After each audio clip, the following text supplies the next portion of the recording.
I'm Addison. Standing in the elegant private dining room of the Oakwood Station Museum, a former railway hub transformed into a high-end event venue in the heart of the Midwest, I look around at the shocked faces. My brother, Ryan, glares at me with a mix of anger and disbelief. The room is deathly silent as I hold up the blue folder in my hand, about to expose the dark secrets that have been festering within our family-owned construction company, Ridgway Builders. It all started when my 10-year-old son, Jake, won the Junior Engineering Prodigy Award.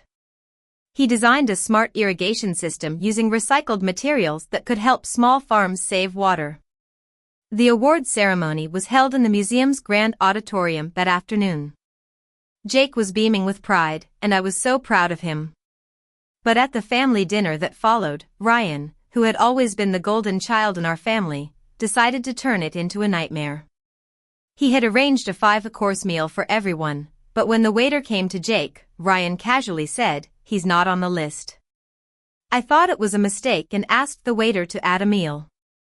Ryan leaned back, his voice carrying across the table, "We didn't order for your son. You should have planned better." Then, he signaled to a staff member who brought a cold, wrapped hot dog on a paper tray, as if Jake was an unwanted guest. My mother, Helen, who has always been more concerned with appearances, barely looked up from her plate and said, "Jake can be picky. You should have packed something for him."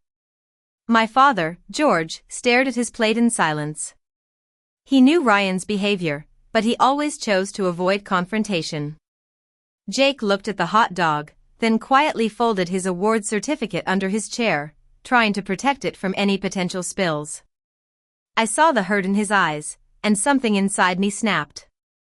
I smiled at Ryan and said, "Noted." He thought I was backing down, but little did he know I had been auditing Ridgway Builders for the past 3 months. I'm a forensic construction auditor. Usually, companies hire me when a project goes south, and my job is to figure out if it's due to incompetence, fraud, or both. After the insurance company questioned some cost overruns in the museum restoration project, my father asked me to discreetly look into it. Ryan assumed I was just helping him organize documents for the upcoming board meeting. He had no idea my preliminary report was already over 150 pages long. As the dinner went on, I watched Ryan strut around the room, accepting praise for the museum project. His photo was in the museum brochure, and his name was engraved on a plaque. But I had found evidence of structural flaws, altered invoices, and payments to fake subcontractors. When the waiter came to clear the unused place setting next to me, I stood up, raised my glass, and said, "Before we have dessert, everyone needs to know why Ryan won't be running Ridgway Builders by tomorrow." The room fell silent. Ryan's face turned red, and he started to stutter. I introduced Jake as the award winner and asked everyone to applaud him. The applause was hesitant at first, but then grew stronger when some of the foundation representatives stood up. Ryan interrupted, "This is a private family dinner." But our company's outside compliance attorney, Laura, who I had invited along with the board members, said from the doorway, "It stopped being private when company funds paid for it." I opened the blue folder and showed the event invoice. Ridgway Builders had been charged $22,500 for the dinner, including meals for 30 people, a non-existent champagne reception, and a luxury suite under Ryan's name. Yet, Jake's confirmed meal had been removed from the seating plan. I asked the banquet manager to explain. She said Ryan had sent an email that morning, instructing her to charge Jake's original meal to the company account while giving him the cheapest option. Ryan's face darkened, and he said it was a harmless joke. I replied, "A joke makes people laugh." This created an invoice discrepancy. I then revealed that over the past 16 months, Ryan had approved nearly $750,000 in payments to 3 subcontracting firms linked to his old college friend.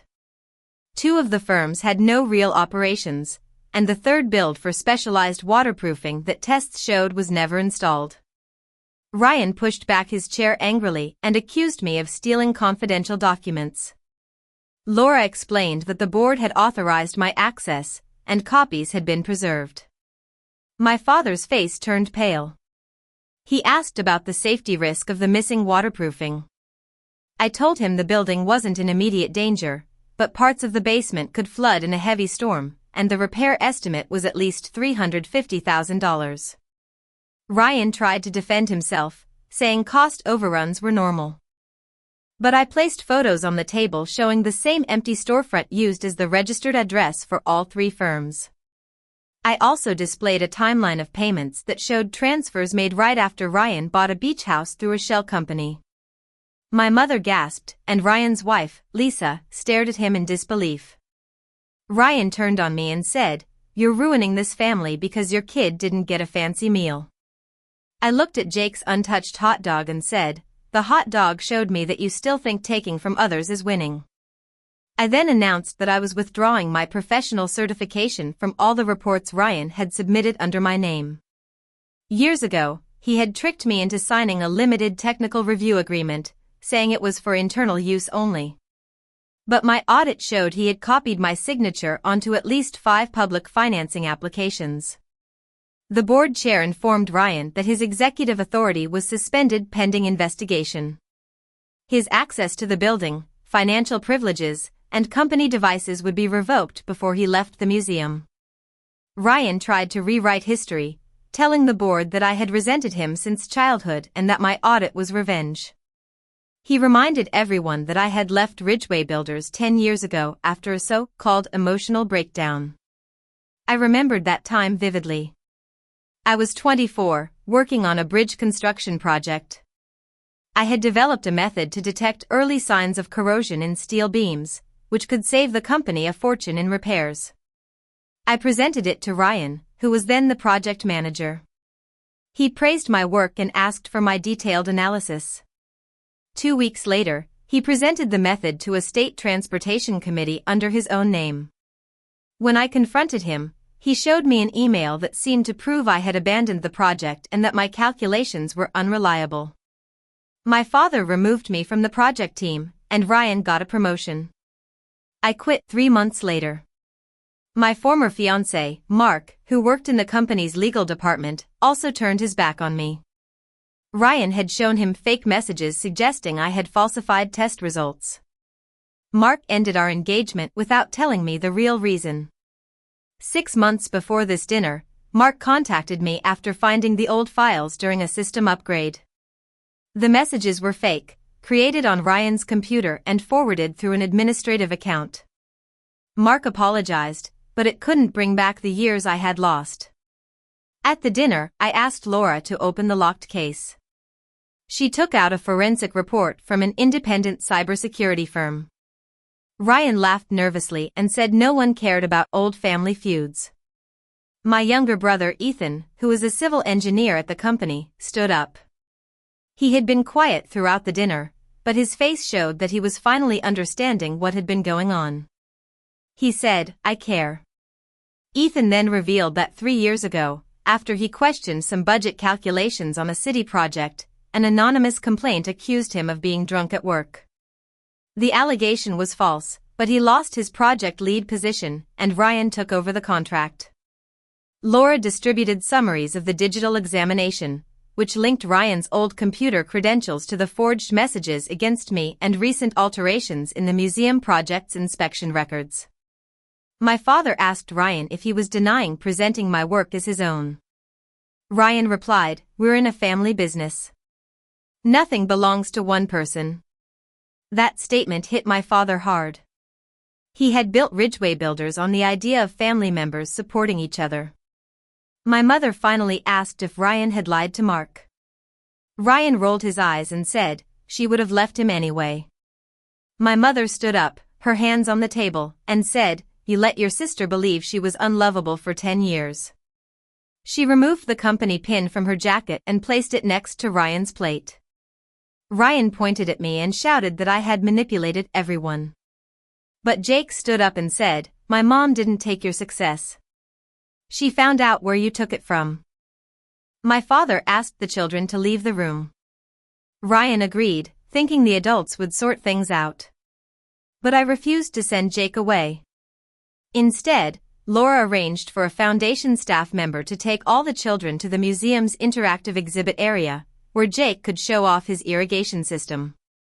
Once the children were gone, my father asked Ryan, "How much?" Ryan pretended not to understand. My father repeated the question, and Laura answered from the audit. The confirmed questionable payments totaled $720,000, and another $2 million needed proper documentation. There were also personal expenses charged to the company, like luxury vacations, private school fees for Ryan's kids, and the furniture for his beach house. Lisa covered her mouth in shock. She said Ryan had told her the beach house was bought with a performance bonus. The board chair said there was no such bonus. Lisa's shock turned to anger, and she asked about the education accounts Ryan managed for their children. Ryan wouldn't answer, and Laura said it was outside the scope of the company audit. Lisa left the table and called her lawyer. My father hesitated, torn between protecting his eldest son and doing the right thing. He asked if the investigation could be kept internal. Laura explained that public grants had funded part of the museum project, and if the invoices were falsified, the board had a legal obligation to report it to the grant agency and the insurance company. My father looked at me and asked, "Did you have to do this tonight?" I told him I had planned a private meeting until Ryan deliberately excluded Jake from the celebration. I said, "A child's meal and a corporate investigation are the same issue. Ryan thinks rules only apply to those he deems unimportant." Ethan added that every employee knew Ryan rewarded silence and punished those who asked questions. He described site supervisors who stopped reporting problems for fear of being reassigned, and one foreman who quit after being forced to approve work he hadn't inspected. My father listened with his eyes closed. He had always thought Ryan's decisiveness was good for the company, but now he was seeing the dark side. Ryan accused Ethan of jealousy and me of being vindictive. He said our father owed him loyalty because he had dedicated his life to the business. I reminded him that loyalty wasn't immunity. I then asked my parents, "How many people were you willing to let him hurt so you could keep believing you raised a perfect son?" My mother started to cry, and my father's face tightened. Ryan sensed their wavering and tried to soften his tone. He said he had made mistakes because of the pressure to preserve our father's legacy. He promised to repay the misappropriated funds and even offered to apologize to Jake. But then Laura placed another document on the table. It was an email Ryan had sent 2 days ago, instructing the finance director to delete vendor correspondence and suggesting blaming the missing waterproofing on Ethan. My mother read it twice. Ryan claimed it was taken out of context, but Ethan asked what context could justify framing him for fraud. Ryan had no answer. My father removed the company ring he had worn for 30 years and placed it on the table. "You're suspended," he said. Ryan argued that the board couldn't remove him because he controlled the second largest voting bloc. I opened the last section of my folder. Years ago, my father had given equal non-voting economic shares to all 3 of us but retained voting power through a family trust. Ryan had always thought those votes would be his when my father retired. But 6 months ago, after the insurance inquiry started, my father appointed me as the independent trust protector. I had the power to freeze voting transfers when there was evidence of fraud. That afternoon, before the award ceremony, I exercised that power. Ryan left the museum without his phone, laptop, access card, or family. Security escorted him to the parking lot when he tried to retrieve files from his office. The dinner ended early. No one touched the dessert. I took Jake to a diner nearby, where he ordered pancakes, eggs, and a huge milkshake. He asked if his uncle was going to jail. I told him I didn't know and that the consequences would be decided by the investigators, not by our anger. Over the next few weeks, the situation got worse for Ryan. The board hired a big-name accounting firm to expand my audit. They confirmed that the subcontractors had funneled a large portion of Ridgeway Builders' payments back to an investment company Ryan controlled. The museum closed its basement for repairs, but the main building was safe. The story went public when the Regional Development Authority announced its investigation. Ryan gave an interview, claiming he was the victim of a family coup. But the journalist obtained records showing my audit had started months before the dinner. Former employees also came forward, sharing stories of altered inspections and retaliation. The board fired Ryan for cause. Because of the misconduct clause in his employment contract, he lost his unvested equity grant and a large severance package he had expected. The court froze the beach house while lawyers traced the purchase funds. Ryan eventually agreed to sell it and put the money in escrow. Lisa filed for legal separation after finding out he had borrowed against their joint account without her knowledge. My parents struggled to come to terms with what had happened. My mother called me several times, asking me to convince the board to let Ryan return in a reduced role. She said losing his title, house, and marriage was enough. I reminded her that the company employed over 150 people and built public facilities. Ryan's position couldn't be a family favor. My father invited me to lunch and suggested that cooperating with the investigators might damage the Ridgeway name. I asked him if he wanted to preserve the name or make it worthy of preservation. He didn't answer. Ethan became the interim field operations director but refused the CEO position. He said the company needed an outside leader with no family ties. The board hired Maya Rodriguez, an infrastructure expert known for turning around troubled companies. Maya created an anonymous reporting system, separated project approval from payment authorization, and ordered independent safety reviews. Employees who had been punished for speaking up were invited to share their stories and received apologies and compensation. My father stepped down as chairman. His retirement announcement acknowledged that leadership failures had allowed misconduct to continue. It was a hard-hitting statement for him, more painful than losing his title. My mother returned the company pin and asked for it to be archived with an explanation of why she stopped wearing it. Ryan contacted me twice. The first message called me a traitor. The second came after the court ordered him to repay a large part of the misappropriated funds. He wrote, "You got what you wanted." I replied, "What I wanted was for you to stop, and you refused every chance." He never apologized to Jake.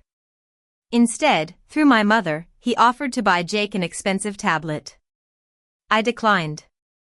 A gift without accountability isn't an apology. 6 months later, Ryan pleaded guilty to falsifying business records and misusing grant funds.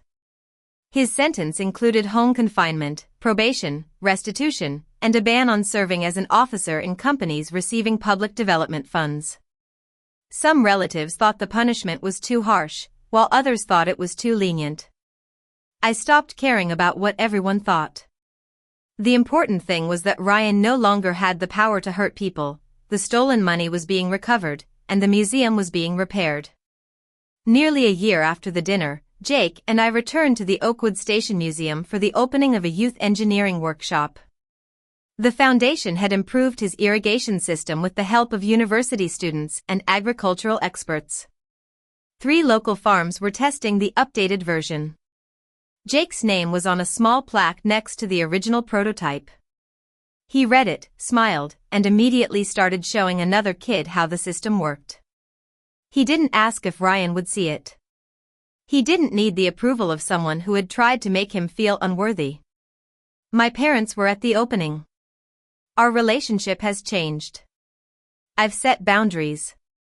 They can't use Jake to communicate with Ryan, pressure him to forgive without a proper apology, or dismiss cruel remarks as jokes.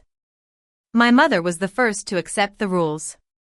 My father resisted at first but then understood that boundaries were necessary for trust to be rebuilt. He apologized to me without making excuses. He admitted that he had valued family harmony over truth because it made him feel like a successful father. I didn't promise instant forgiveness. Real forgiveness isn't forgetting, and reconciliation isn't an obligation. I told him we could build something new, but we couldn't go back to the way things were. That old family structure was toxic. My mother started seeing a family therapist on her own. She realized that her constant praise of Ryan had become part of her identity. His achievements made her feel like a good mother, so she took every criticism of him as a personal attack. Understanding this pattern doesn't erase the harm, but it gives hope for change. Ethan and I have rebuilt our relationship. We compared our stories and found out how often Ryan had lied to keep us apart. He told me Ethan resented my education, and he told Ethan I thought field engineers were inferior. None of it was true. Ridgeway Builders survived, but it's a different company. Under Maya's leadership, it repaid the public funds, finished the museum repairs, and published an external compliance report. My father's name is still on the company, but the family no longer has automatic executive power. Relatives have to apply for positions like everyone else. I've kept my independence and declined a permanent board seat. For a long time, I thought getting back into the family business would prove Ryan hadn't defeated me. But now I realize I don't need his old position. I've built my own successful career as a forensic auditor, and I've started a small internship program for young people interested in ethical engineering and corporate accountability. Mark and I met a couple of times after he apologized. We forgave each other as much as we could, but our relationship couldn't go back to the way it was. Some doors close because of deception, and the truth can't always restore what time has changed.